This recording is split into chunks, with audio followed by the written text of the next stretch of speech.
So we're going to take a look at this intersection control. Now by default it's off, and I'm just going to show you what that does. That essentially allows us to have hardware clashing. So if I place another handle,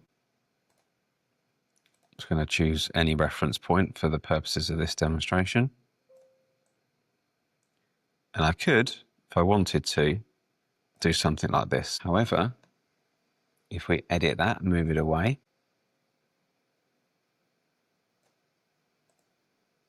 and then turn the intersection control back on, and then go to our edit mode, into the handle. Now, when those parts clash, it will go red and it will not allow you to place the hardware there.